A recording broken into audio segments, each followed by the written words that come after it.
Do you want to talk about this mixed relay DQ? We're 1 day in and we got DQs. Disappointing. You think that the one event of relay exchange that we're used to seeing DQs and relays, but not in 4x4s. You feel like that's one of those things that you know how to do. Mhm. I just don't understand how Lena Irby and Elijah Godwin screwed this thing up. Like, what was going on? Like, was it just All right, like so a brain malfunction? Did they honestly think they were doing the right thing and then they didn't realize what they were doing was illegal?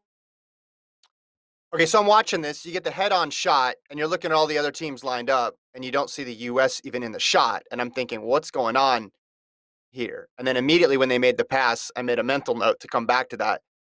Godwin was fine. Godwin was running his race, his leg. I think the issue was where Irby was lined up.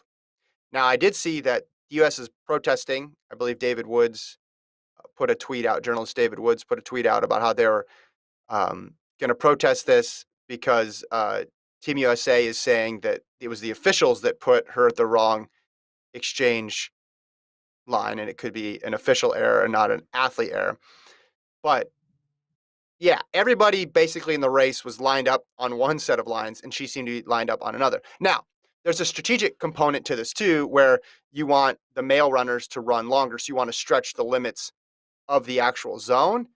But you could just see how they were lined up, that this was not just about stretching the limits. It was basically a different set of lines entirely. So I'll be curious to see what the ruling is and also the explanation after, because as of this recording, we haven't gotten much beyond that.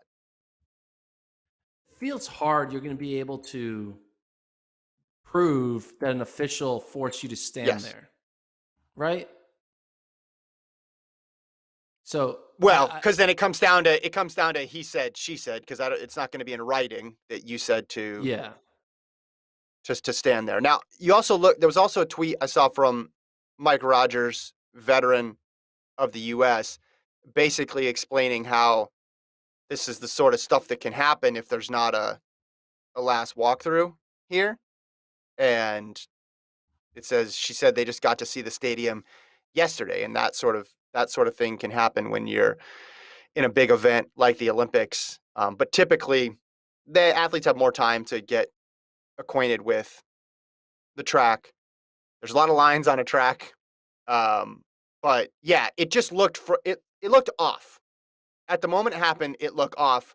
Hey, someone's not in the right spot, and when one team is in one spot, and then literally every other team is in another spot, then your conclusion is that the one team is the one that's in the wrong position.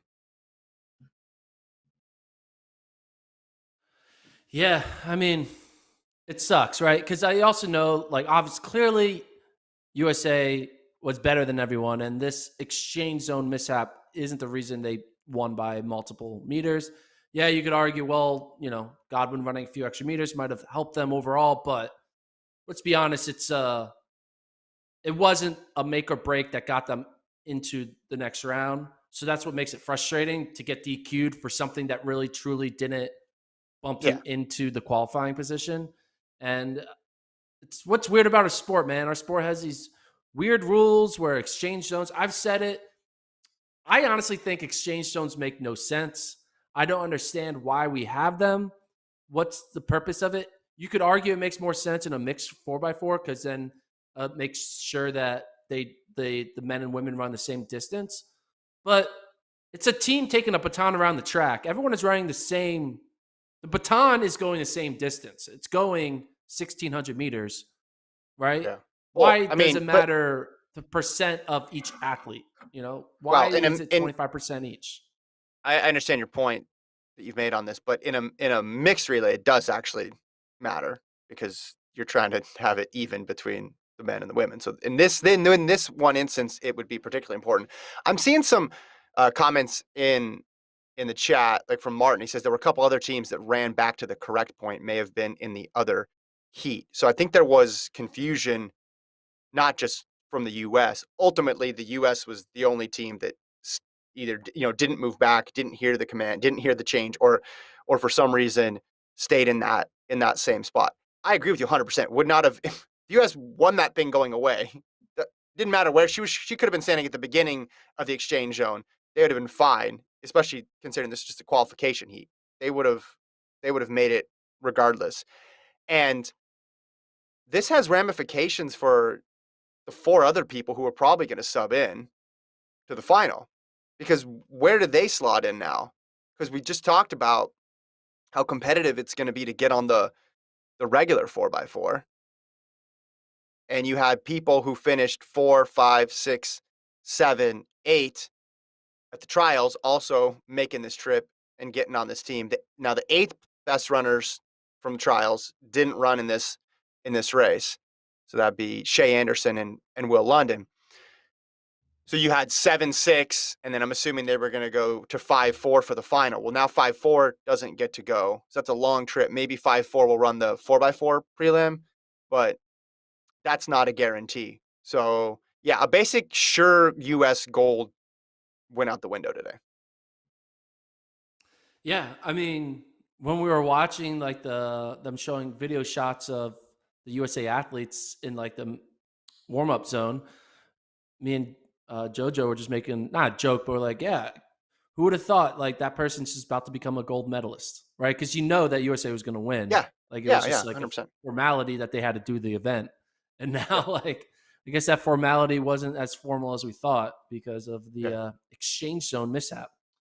Man, Yeah. exchange And zones they are the kryptonite to Team USA.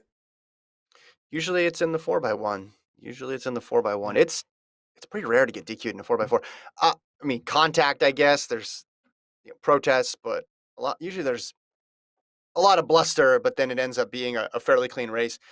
Felix, you talked about her potentially getting into the final to getting another medal. That's, of course, out the window. So her medal count can only go up by 2 in these games instead of 3. Just a lot of ramifications for a very, what should have been perfunctory heat. Day one in the mixed gender prelims, something happened that could alter Olympic history. It's weird to think about. Just lining up a couple meters out of the zone, and we're talking about Felix getting one less medal potentially, and 4 people for the U.S. perhaps not even getting to run, or at the very least, you'd think 2, because there's just not going to be enough spots in that 4x4 prelim to get them all in there. and I mean, I'm predicting 40 U.S. medals for these Olympic Games. So now they're only going to get 39. So they're not going to crack that Changing 40 barrier. you changed your well. Change the Also, you numbers. had the U.S. men's sweeping the 4x4 or the 10K too, I think, right? So you'll have to adjust that. I mean, see Kendall Ellis, worst Olympics experience ever. So maybe Kendall knows that she probably might not have a chance of being in that 4x4. Is that what that is telling me? Well, I mean, I don't know. It could be anything. Obviously, it doesn't. There's no fans there. They're restricted about where they can go. Ellis True. was fourth. Ellis was fourth at trials, and we pull up the schedule again. We talked before. The women's 400-meter final uh, is the day after round 1 of the 4x4, and it's sandwiched in between the first round and the final of the 4x4. So hypothetically, if all 3 U.S. women make the 400-meter final, which is a possibility, she's gonna run for sure because she'd be the next Yeah. person up on that list. I think she will get to run. It's the person in that 5th spot that might be on the outside. But again, because of the way the 400 is situated, they may get to run back. We may get to have a redemption tale here, even for Irby, perhaps later on in these Olympics. But yeah, just one of those things that you don't want to see happen because it ultimately wasn't going to impact the result of the race. But I mean, we saw it in the women's 5,000 too, right? With Nian Saba